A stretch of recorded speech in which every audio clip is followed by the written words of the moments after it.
Estamos iniciando mais um programa Nosso Direito, que tem a proposta de discutir temas de interesse jurídico da nossa sociedade. O programa Nosso Direito é produzido pela TV Uniara, em parceria com o curso de Direito da Uniara, e vai ao ar no canal 21 da NET e na TV Educativa de São Carlos. Hoje temos a grata satisfação de receber aqui em nossos estúdios, para o programa Nosso Direito, o engenheiro Fernando Siqueira, vice-presidente da Associação de Engenheiros da Petrobras. Seja muito bem-vindo, engenheiro Fernando. Muito obrigado, Luiz. É uma satisfação estar aqui com vocês. O engenheiro Fernando Siqueira veio falar para a gente de um assunto extremamente palpitante, muito interessante, que é a questão do pré-sal. Fernando, fale para os nossos telespectadores um pouquinho sobre essa questão do pré-sal, para eles entenderem o que é essa situação e o que vai acontecer com tudo isso. Durante 60 anos, a partir da descoberta da teoria da movimentação das placas tectônicas, os geólogos da Petrobras começaram a levantar a teoria de que poderia haver uma grande reserva entre o Brasil e a África, quando os continentes eram juntos. Os rios africanos e os brasileiros traziam material de alta qualidade para a divisa entre os dois continentes, e quando eles começaram a se separar, esse material foi para o fundo do mar e ficou um braço de mar na medida que os continentes foram se separando do sul para norte, E esse braço de mar, confinado, não tendo movimento de onda nem de correntes, fez com que houvesse uma concentração de sal nesse braço de mar, e esse sal foi se depositando em cima daquele material previamente existente nos grandes lagos. Isso gerou uma reserva de petróleo fantástica, e quando a tecnologia permitiu uma perfuração com mais precisão, dado que a profundidade é de 2.200 metros, portanto o risco muito alto, Então a Petrobras, em 2006, iniciou a perfuração, esperando encontrar essa província que vinha sendo estudada exaustivamente pelos nossos geólogos. E depois de um acidente de perda do primeiro poço, fez o segundo, com um sucesso total, e a reserva encontrada foi muito acima daquela até esperada pelos geólogos. Para você ter uma ideia, nós tínhamos 14 bilhões de barris até a descoberta do pré-sal, e o pré-sal é uma província hoje que, conservadoramente, dá uma estimativa de 100 bilhões de barris. Quer dizer, a gente tinha 14, passou a ter 114. O Iraque tem 115. Então nós nos transformamos em um Iraque de petróleo na América Latina. E esse óleo é de altíssima qualidade, é um petróleo de 28 a 34 graus API, quase o limite superior da excelência do petróleo, Então é uma província que pode dar ao Brasil uma autossuficiência para mais de 50 anos. Desses 100 bilhões, estimativa conservadora, eu repito, desses 100 bilhões a gente já descobriu 60. A Petrobras descobriu o campo de Tupi com 9 bilhões, descobriu o campo de Ara com 4 bilhões, Carioca 10 bilhões, Franco 9 bilhões, Libra 15 bilhões. E aí, Libra, que é o maior campo do mundo hoje, estava cedido à Petrobras por conta de uma lei de capitalização em que o governo cedeu 7 blocos para ela e ela deveria encontrar 5 bilhões de barris. Então ela comprou essa reserva do governo, com o título do governo, e com esses títulos o governo recomprou ações da Petrobras, passou a deter de 38% que tinha chegado, passou a deter 48%. Lembro que antes de quebrar o monopólio o governo tinha 58%. Mas, enfim, foi uma engenharia financeira boa e a Petrobras, então, começou a furar os blocos, os 7 blocos que ela recebeu para encontrar 5 bilhões de barris. Aí furou o primeiro, o campo de Franco, achou 9 bilhões. Furou o segundo, Libra, achou 15 bilhões. Então, onde era para se achar 5 bilhões, ela já achou 24 nos 2 primeiros blocos, mostrando que a província do pré-sal é extraordinariamente grande, né? Só que, pela nova lei, a Agência Nacional de Petróleo deveria contratar com a Petrobras, através de um contrato de partilha, o excedente dos 5 bilhões. Ela achou 24, onde devia achar 5. Então, esses 19 deveria haver um contrato de partilha em que a Petrobras continuasse a exploração dos campos e se enquadrasse dentro do regime novo aí da legislação. Só que, infelizmente, o governo resolveu leiloar esse campo. Tomou de volta da Petrobras e vai colocar em leilão. E colocar em leilão significa, pela regra que está sendo mantida no edital e no contrato de partilha, há uma intenção deliberada do governo de entregar essa área para empresas estrangeiras. Aí veja só, a gente tem uma riqueza fantástica, 1 bilhão e meio, 1 trilhão e meio de dólares, porque são 15 bilhões de barris a $100 no barril, você tem 1 trilhão e meio de dólares que pertence ao povo brasileiro e que, se produzido pela Petrobras, a riqueza vai ficar toda aqui, vai gerar emprego aqui, vai fomentar a indústria, a tecnologia.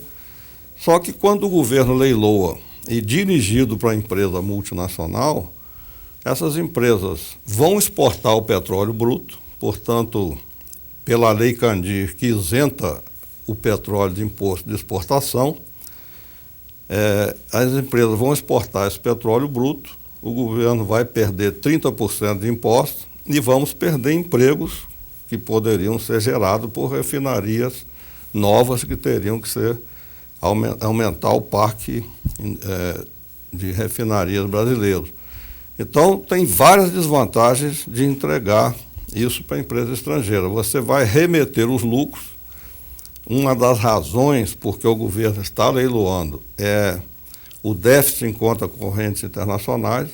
Nas transações correntes, hoje já temos um déficit de 50 bilhões de dólares e ele deve crescer para 80 bilhões no final do ano. E aí o governo está fazendo essa entrega do nosso campo para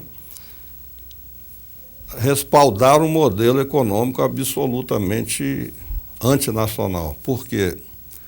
No governo Fernando Henrique, houve um incentivo à desnacionalização das nossas empresas. E nós tínhamos um parque fabril nacional com 5.000 empresas fornecedoras de equipamento de petróleo, e eram empresas genuinamente nacionais, que foram desenvolvidas a partir da cessão de tecnologia pela Petrobras e uma reserva de mercado que o governo Geisel fez quando permitiu que se comprasse no Brasil equipamentos até pelo dobro do exterior. A Petrobras implementou um plano de nacionalização e conseguiu fazer com que 5.000 empresas genuinamente nacionais, competindo internacionalmente no estado da arte, fossem criadas. Só que veio o governo Collor, retirou essa vantagem dada pelo governo Geisel, e o Fernando Henrique criou um decreto 3161 que isenta as empresas estrangeiras de imposto de importação e não isenta as nacionais do ICMS. Então, aquilo que era uma vantagem das empresas nacionais gerou uma desvantagem e essas 5.000 empresas foram inviabilizadas. As restantes foram compradas por empresas estrangeiras e aí houve uma desnacionalização de 2.800 empresas no governo Fernando Henrique e mais 1.600 no governo do PT. Então você tem hoje mais de 4.000 empresas remetendo lucro para o exterior. E com essa remessa de lucro gera a necessidade de incentivo à vinda de dólar, aí vem dólar para especular no mercado financeiro, ganha dinheiro e remete para fora. O dólar vem para comprar empresas brasileiras eficientes, lucrativas, remete isso para o exterior, o lucro, e aí gera nova necessidade de contrapor essa remessa de lucro. E aí gera uma bola de neve perniciosa, e se isso não for estancado, não for mudado, nós vamos entregar o pré-sal todo e o povo brasileiro não vai usufruir dele. Eu costumo dizer que o pré-sal, pela sua grandeza, pelo seu volume esperado de petróleo, é a maior oportunidade que o país já teve de deixar de ser o eterno país do futuro, para ser uma potência econômica, financeira e tecnológica. E isso se faz rapidamente, né? Basta que se explore esse campo. Como eu te falei, a Petrobras já descobriu 60 bilhões de barris, que nos dá uma autossuficiência para mais de 50 anos. Então, o que o governo tem que fazer é manter esse campo com a Petrobras, esses campos com a Petrobras, que investe no país, que compra no mercado nacional, chegou a comprar 95% quanto essas 5 mil empresas existiam.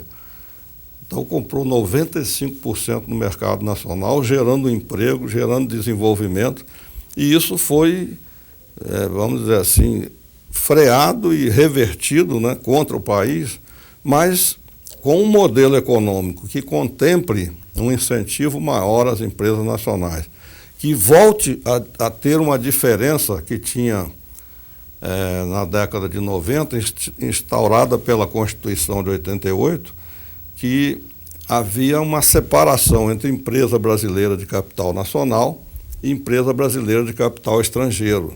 A empresa brasileira de capital nacional tinha algumas vantagens. Por exemplo, o minério brasileiro não podia ser explorado por empresas estrangeiras na sua totalidade, ou seja, cada empresa estrangeira só podia ter 49% de participação nesse mercado de minérios. Fernando, vamos falar dessa questão dos minérios na segunda parte, em que a gente vai falar também um pouquinho sobre aquelas discussões dos estados, quer dizer, está ficando meio inócuo aquela situação para quem vai ficar o dinheiro, aquela briga toda dos estados, se nós vamos ficar sem nada do pré-sal. Exatamente. Né? Vamos para um breve intervalo e já retornamos.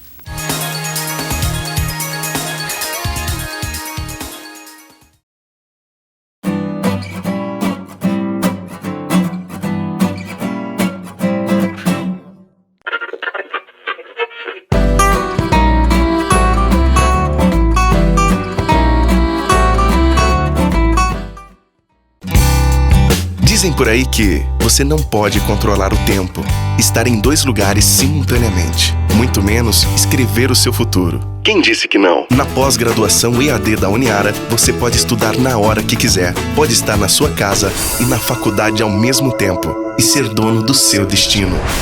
Pós-graduação e evolução, à distância de um clique. Acesse uniara.com.br.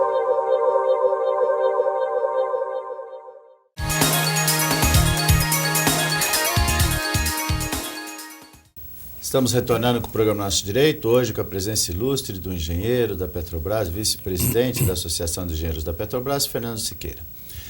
Fernando, no bloco anterior nós tínhamos parado falando sobre essas questões dos minérios e da soberania do país sobre os minérios, né? Exatamente. Continue falando para o nosso telespectador. Quando se eliminou a diferença entre a empresa brasileira de capital nacional e a empresa brasileira de capital estrangeiro, se deu oportunidade a que as empresas estrangeiras acessassem amplamente o nosso subsolo e com um poder de gestão e financeiro muito maior, essas empresas massacraram as empresas nacionais e os nossos minérios hoje estão praticamente desnacionalizados. E, lamentavelmente, o que o Brasil fica com o minério exportado, que hoje é a maior pauta da exportação brasileira, é 2% no máximo. Tem minérios que pagam 0,5% de royalties. Então, é uma riqueza nossa que está se esvaindo sem que o povo brasileiro tenha acesso e vantagem sobre ela. Mas na questão petróleo, também essa mesma modificação da ordem econômica em 1995, fez-se uma mudança na Constituição, eliminando o monopólio estatal do petróleo, e fez-se uma lei que dá 100% do petróleo para quem produzir e uma obrigação de pagar 10% de royalties apenas em dinheiro Para você ter uma ideia do absurdo dessa lei, no Oriente Médio, os países exportadores ficam com 80% do petróleo produzido. E segundo o ministro Lobão recentemente falou, no Abu Dhabi o governo fica com 98%. E nós aqui, pela lei 9478, que regeu o 11º leilão agora, o primeiro do governo Dilma, a gente fica com 10% de royalty apenas recebido em dinheiro. Então, é um contrassenso total o Brasil entregar o nosso petróleo para pagar dívida, para pagar superávit primário, pagar juros aos bancos, e o povo brasileiro, que é dono dessa riqueza, não ter um retorno desse produto, né? Então, estamos fazendo aí uma campanha contra os leilões. Se, como eu te falei, a Petrobras já descobriu 60 bilhões de barris e já tinha 14, não precisa de exploração em curto prazo, precisa de construir refinaria e colocar em produção os poços já descobertos e gradativamente ir aperfeiçoando a tecnologia, otimizando, reduzindo custos para explorar o pré-sal em favor do povo brasileiro. Essa questão da tecnologia eu acho que é uma coisa interessante, porque muitas vezes o Brasil precisou de outras tecnologias para desenvolver vários setores da nossa indústria, economia, enfim.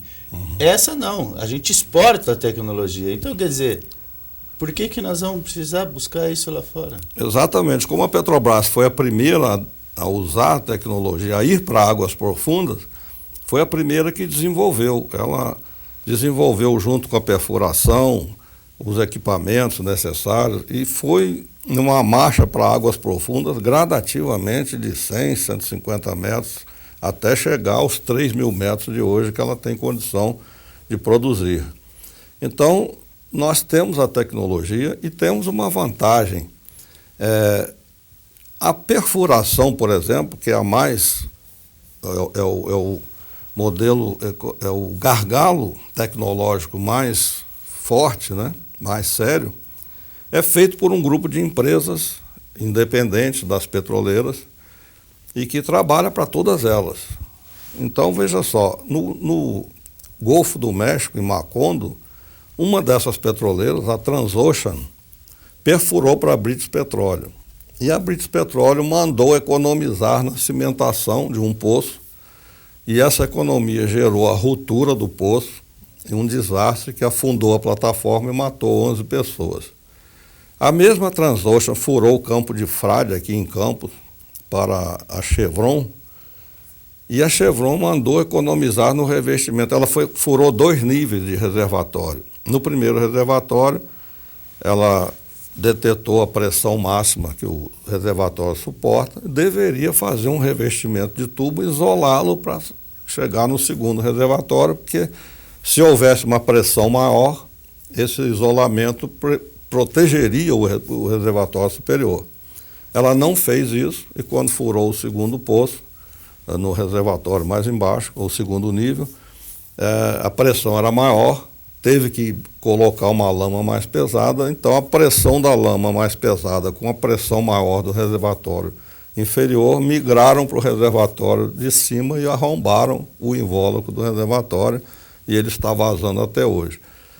Então a Petrobras, com a mesma Transocean, com a mesma perfuradora, já furou 30 poços no pré-sal sem acidente nenhum. Por quê? Porque a Petrobras não transige com a segurança. Sendo uma empresa estatal controlada pela sociedade, ela não faz esse tipo de concessão à segurança.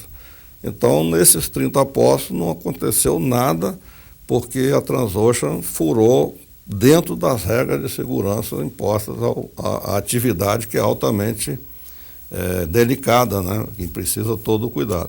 Então, além da Petrobras ter sido a primeira a demandar a tecnologia e ter desenvolvido, porque tinha um laboratório natural, na medida que as empresas iam fazendo novos equipamentos, novas tecnologias, a Petrobras ia testando no seu uso natural e ia sugerindo, por exemplo, o segundo gargalo, que é a completação do poço por um conjunto de válvulas chamado árvore de Natal molhada no fundo do mar. 70% mais ou menos dessa tecnologia foi a Petrobras que desenvolveu no centro de pesquisa. Só que ela não fabrica esse equipamento, então repassou essa tecnologia para os fornecedores, que são os mesmos que fornecem para ela, fornecem para outras empresas. Então, dizer que é preciso vir empresa de fora para trazer novas soluções não é verdade, porque os atores que trabalham nessa atividade de águas profundas são os mesmos, qualquer que seja a empresa. Só que a empresa que tem mais conhecimento para aplicar essa tecnologia é a Petrobras. Então não tem nenhuma necessidade de você trazer outra empresa com o argumento de que virão novas soluções. Não é verdade. Outro ponto que também falam é que não teria dinheiro, que o Petrobras não teria dinheiro. Todas as empresas que forem explorar o pré-sal necessitam de financiamento. Ninguém tem esse dinheiro em caixa. Então, todas elas recorrem à mesma fonte, que é o sistema financeiro internacional. E a Petrobras, que tem já uma reserva de 60 bilhões de barris, que é o maior portfólio de produção, nenhuma outra empresa tem esse volume de petróleo a ser posto em produção. Então, a Petrobras, com esse volume de reservas para pôr em produção, tem um crédito absolutamente disponível e barato. Por quê? Porque o petróleo é o ativo mais importante para garantir financiamento.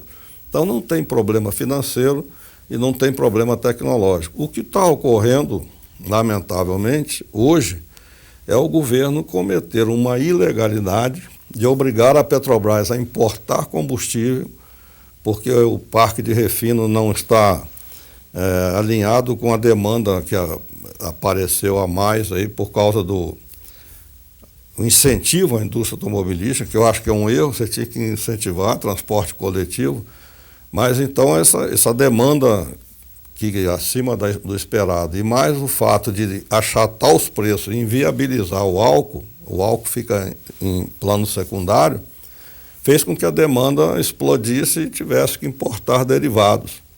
E essa importação, a Petrobras está sendo obrigada pelo governo a importar por um preço e vender mais barato para as suas concorrentes, que são as distribuidoras, e elas não repassam essa diferença toda para o consumidor. Então elas lucram, enquanto a Petrobras, concorrente delas, tem prejuízo. Então a Petrobras está perdendo aí cerca de 10 bilhões por ano com esse incentivo aí para o preço da gasolina não influir na inflação. Só que isso é ilegal.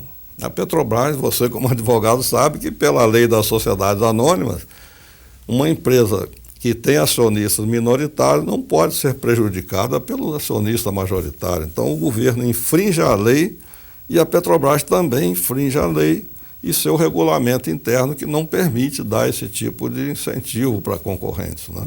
Em detrimento dos recursos para aplicar no pré-sal. Isso aqui, nós estamos, inclusive, fazendo uma ação civil pública lá na associação para parar com essa agressão aí à legislação contra a Petrobras. Quer dizer, 10 bilhões por ano que, se investidos em refinarias, em melhoria da nossa tecnologia pós retirada do petróleo, seria tranquilamente, asseguraria todo o nosso consumo. Exatamente, asseguraria o nosso consumo e geraria o lucro para os brasileiros, né? Que quando, como eu te falei, você exporta o petróleo bruto, só de imposto o governo perde 30%.